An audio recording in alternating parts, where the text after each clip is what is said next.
Hi friends, எப்படி இருக்கீங்க? நல்லா இருக்கீங்களா?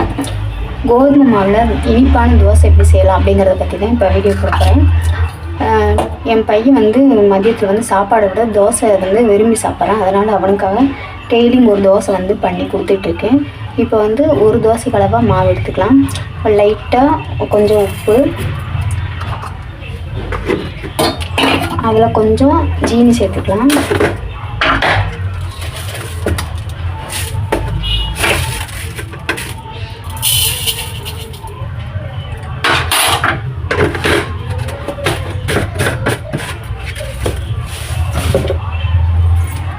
இது கோதுமை மாவு.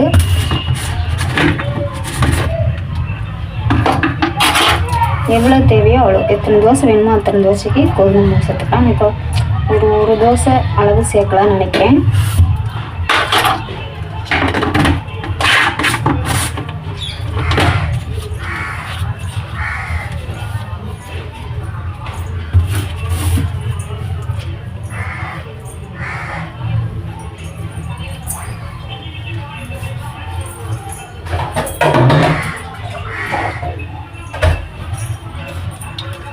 இப்போ தண்ணி சேர்ந்து அதை கட்டி இல்லாமல் நல்லா கலந்து விட்டுக்கலாம்.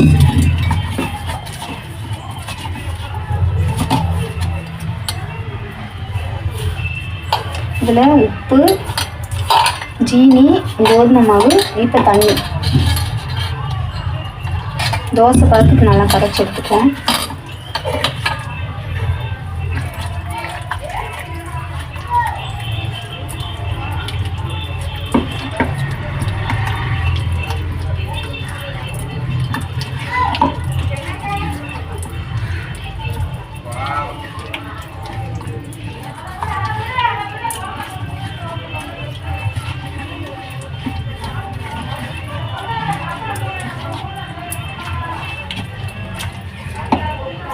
நல்லா கட்டி இல்லாமல் நல்லா கரைச்சி எடுத்துக்குவோம்.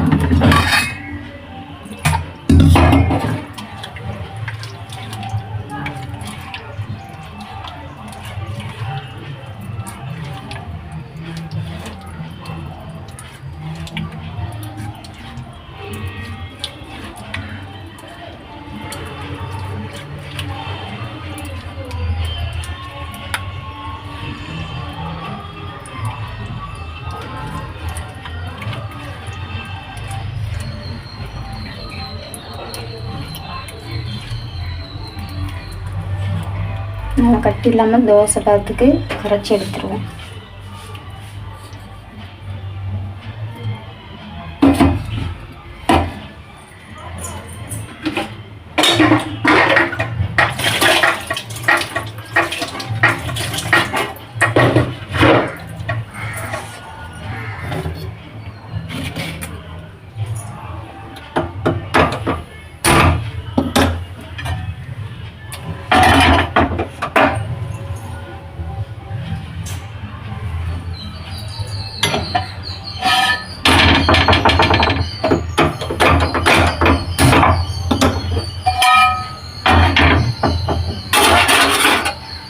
ஸ்டவ் ஆன் பண்ணிவிட்டு இந்த சட்டி காயட்டும். இது எல்லாத்தையுமே அங்கிட்ட எடுத்து வச்சுருவோம்.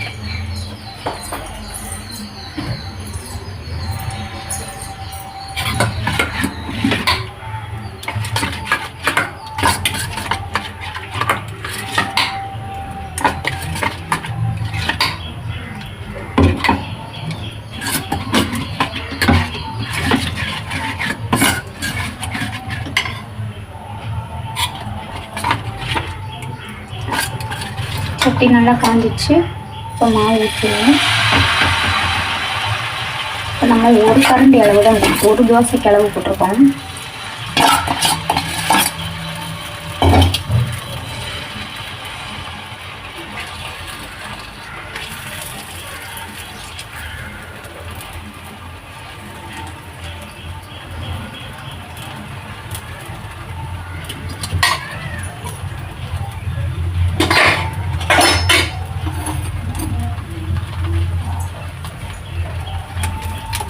சுற்றி ஆயில் வச்சுருவோம், கொஞ்சம் சாஃப்டாக இருக்கும்.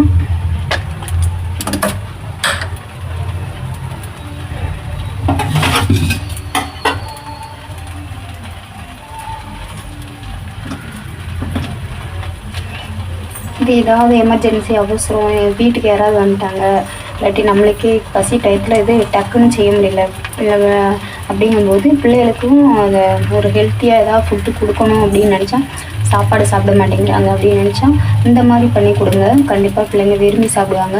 கொஞ்சம் ஸ்வீட்டாக இருக்கனால வெறும் தோசையாக கொடுத்தா கூட சாப்பிட மாட்டாங்க. கொஞ்சம் ஸ்வீட் இருக்கனால அதை விரும்பி சாப்பிடுவாங்க. ஒரு தோசை சாப்பிட்டாவே போதுமான அளவு சத்து இருக்குது. என் பையன் வந்து மதியத்தில் இதை தான் இதை கொடுத்தா சாப்பிட்றேங்கிறான், சாப்பாடு கொடுத்தா வேணாங்கிறான்.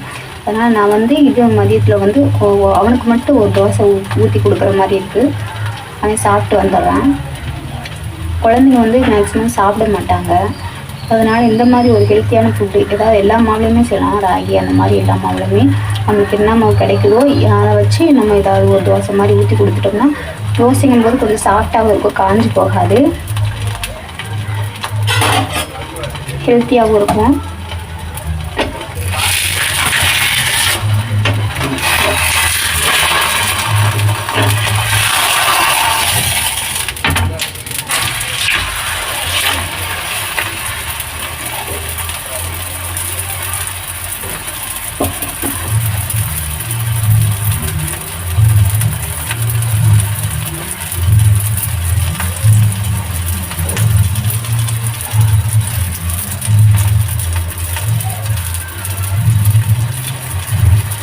என் பையன் டெய்லி இதுன்னா விரும்பி சாப்பிட்றான். அதாவது எனக்கு 1 10 செஞ்சு கொடுமா அப்படிங்கிறான். என் ஃப்ரெண்ட்ஸ் கேட்குறாங்கம்மா, நான் அவனுக்கு கொடுக்காம நானும் சாப்பிட்டு கொஞ்சம் மட்டும் அவனுக்கு கொடுத்தேம்மா, பாவமாக இருந்துச்சு அப்படின்னு சொல்லுவான். இப்படியே எனக்கு பிள்ளைங்க சாப்பிட்டா போகுது அப்படிங்கிறதுனால டெய்லி ஒன்று செஞ்சு கொடுத்துட்றது. அவனுக்கு மட்டும் பிள்ளை பாப்பா எல்லாமே சாப்பிட்டுக்கலாம். நான் தம்பி நல்லா சாப்பிட மாட்டேங்கிறான். அதனால இந்த மாதிரி ஏதாவது ஒரு தோசையை செஞ்சு கொடுத்துட்டோம்னா ஹெல்த்தி ஃபுட்டாக இருக்கும், அவனுக்கு ஹெல்த்துக்கு நல்லாது.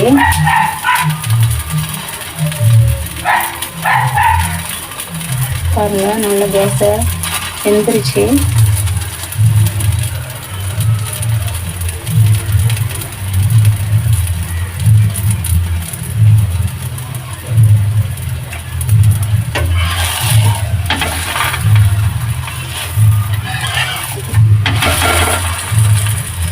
ஓகேங்களா? இந்த மாதிரி பிள்ளைங்களுக்கு சீக்கிரமாகவும் செஞ்சிடலாம். நம்மகிட்ட மாவு இருந்தால் போதும், நம்ம சீக்கிரமாகவும் டக்குன்னு மாவு கரைச்சி எடுத்து ஊற்றி பிள்ளைங்களுக்கு பசிக்கு தோசையாக கொடுத்தாலும் நம்மளும் சாப்பிட்டுக்கலாம்.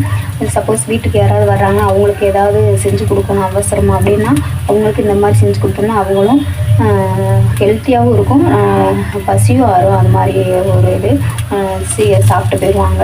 அதனால் இந்த மாதிரி ஒரு டிஷ் நீங்கள் செஞ்சு பாருங்கள். எல்லாத்துக்கும் தெரிஞ்சுக்கும், இருந்தாலும் ஒரு ஈஸியான வேலைங்கிறதுனால சொல்கிறேன். இந்த வீடியோ உங்களுக்கு பிடிச்சிருந்தா லைக் பண்ணி ஷேர் பண்ணுங்கள், கமெண்ட் பாக்ஸ் கமெண்ட் பண்ணுங்கள். சப்ஸ்கிரைப் பண்ணாமல் சப்ஸ்கிரைப் பண்ணிவிட்டு பெல் ஐக்கானை கிளிக் பண்ணிட்டு ஆளுங்கிறத கிளிக் பண்ணுங்கள். ஓகேவா? தேங்க்யூ.